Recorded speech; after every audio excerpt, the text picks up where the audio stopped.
Исәнмесез, эфирда яңалыклар чыгарылышы, студияда Лилия Гатина алга таба койбір темалар турында кыскача. 9 меңнән артык кеше газонда машина куйган өчен штраф алган, кабат хукук бузган өчен нәрсә яный? Чаллы эшмәкәрләре Россия оборона министрлыгыннан медальләр алды. Аларны кемнәргә тапшырдылар? Чаллыда яшәүче 9 меңнән артык кеше газонда машина куйган өчен штраф алган. Мондый мәгълүматларны бүген мэриядә аппарат киңәшмәсендә әйттеләр. Моннан тыш шәһәрдә төзелеш материаллары ташучы йөк машиналарына да аерым игътибар бирелә. Хукук бузуларның камераларда теркәп бара. Кабат хукук бузулар эшмәкәрләргә миллион сумга кадәр штрафка китергә мөмкин. Узган елның ноябреннән төзелеш материалларын, чүп-чарны, киселгән агачларны тынсыз ташу тыела. Барлык хукук бузулар автомат рәвештә теркәлә дип билгеләде җәмәгать тәртибен саклау идарәсе башлыгы. Перевозка груза с частично покрытым материалом приравнивается к перевозке груза без покрытия. Глава 10.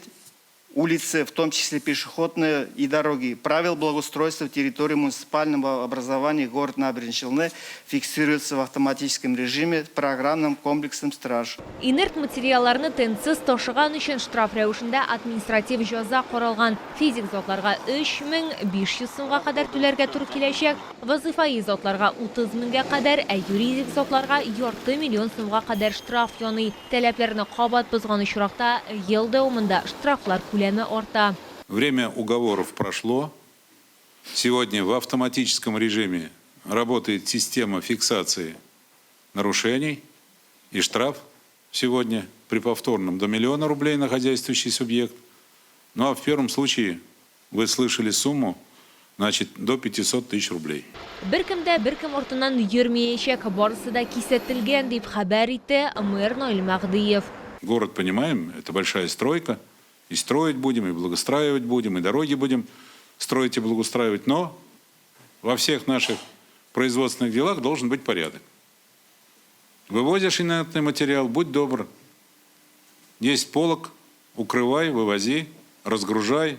Һәр автомобильнең техник чаралары бар дип нәтиҗә ясады шәһәр башлыгы. Лилия Гатина, Эльмира Гайнетдинова, Сергей Вильданов. Яңалыклар.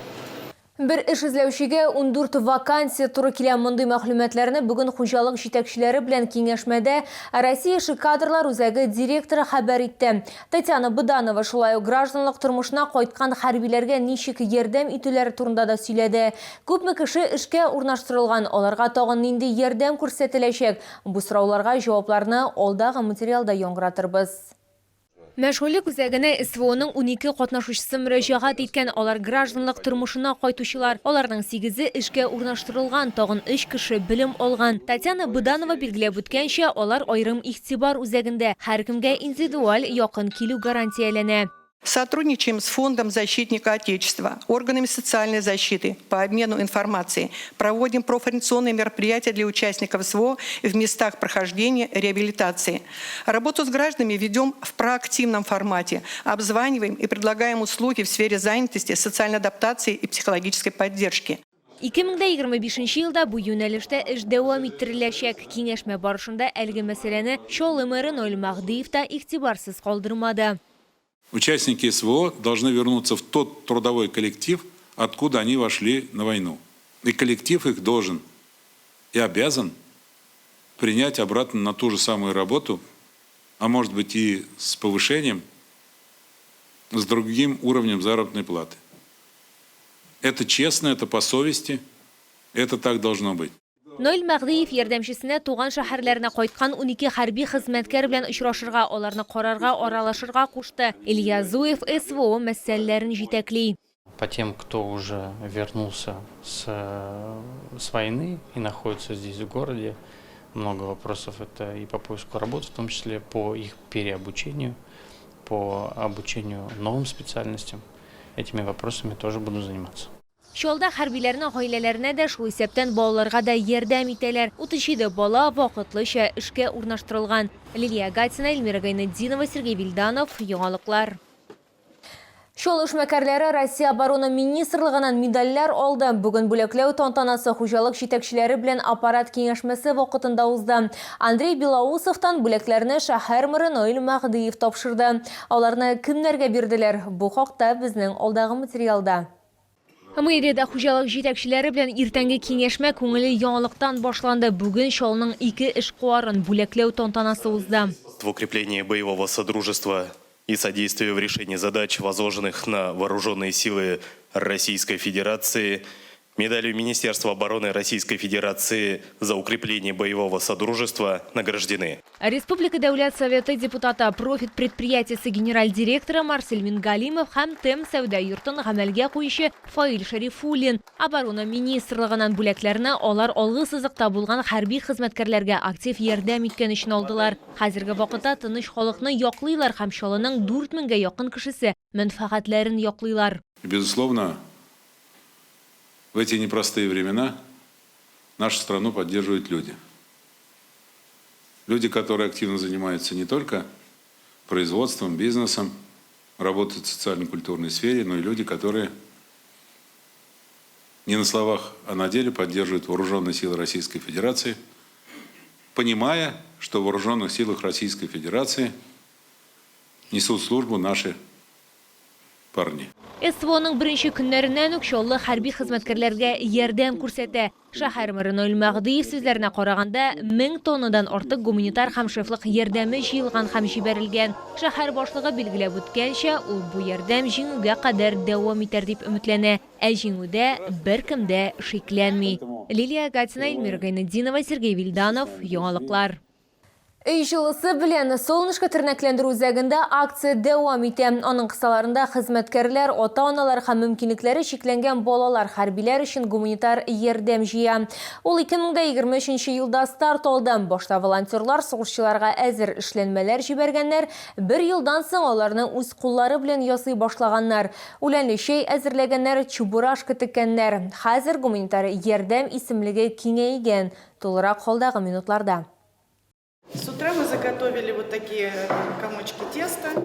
Аларның берсен Ольга Спиридонова җыя, аннары буй-буй итеп тураячак. Өй токмау өчен ул һәм аның хезмәттәшләре нигездә солнышка тернәкләндерү үзәге ашханәсендә әзерлиләр. Традицион рецепт булуга карамастан, һәркем үз үзенчәлеген кертә ди волонтер.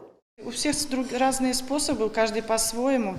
Кто-то вот водичку добавляет, кто-то нет, кто-то соль добавляет, кто-то нет. Юкка сызыкка, вак шакмакка, өй токмау өчен кисү техникасы да төрле. Камыр эшләнмәсе тәүлек дәвамында киптерелә. Аннары әзер токмаучны шикләргә тутыралар. Киптерелгән кишерне дә шунда салалар. Очень хочется помочь солдатам, передать теплицу своей души, нашей души, реабилитационного центра нашего солнышка. Ну пусть маленькая часть, но вкусной лапшой накормить. Тагын бер яңалык печенье, аның рецепты белән волонтер уртаклашты. Мы решили придать вкус этому печенью песочному и добавили имбирь, корицу, мед. И вот получается очень такой, поднимается печенье хорошо. Запах родины, запах вот недавно прошедшего Нового года. Икенче кабинетта окоп шәмнәре өчен заготовкалар ясыйлар. Аларны махсус хәрби операция зонасына узган елдан җибәрә башлаганнар. Эш процессында балалар да катнаша. Бойцам им нужно помогать, потому что они большую часть времени они проводят, где работают. Им не хватает поддержки. Окоп шәмнәре өчен банкларны хезмәткәрләр һәм ата-аналар үзләре китерә. Картон тоже, где я увижу какую коробочку, это моя. Всем говорим, коробки не выкидываем, потому что нам нужны. Вырезаем, измеряем, вырезаем. Потом логотип свой делаем и получается. То есть участвуют все. Это у нас в свободное, как говорится, от детей время мы. Балавызны без бергә волонтерлык үзәге цехында тутыралар. Окоп шәмнәре хәрбиләргә бик кирәк. Аларны җылыта, алар ярдәмендә ризыкны җылытырга, су кайнатырга, кием салымны киптерергә мөмкин ди волонтерлар. Шулай ук битараф булмаган хезмәткәрләр җылы жилетлар һәм оек башлар бәйлиләр. Волонтерларның тырышлыгы рәхмәт хаты белән билгә бөтелде. За активную гражданскую позицию, отзывчивость, неравнодушие. Гуманитар ярдәм без бергә волонтерлык күзәгенә тапшырылачак хәрби хезмәткәрләр аны бәйрәмгә, ватанны саклаучылар көненә алырга тиеш. Лилия Гатина, Лейсан Габдрашитова, Кирилл Хабзей, яңалыклар. Бу сезгә җиткерәсе соңгы мәгълүматыбыз иде. Мин Лилия Гатина сезнең белән сау булашам. Исән-имин булыгыз.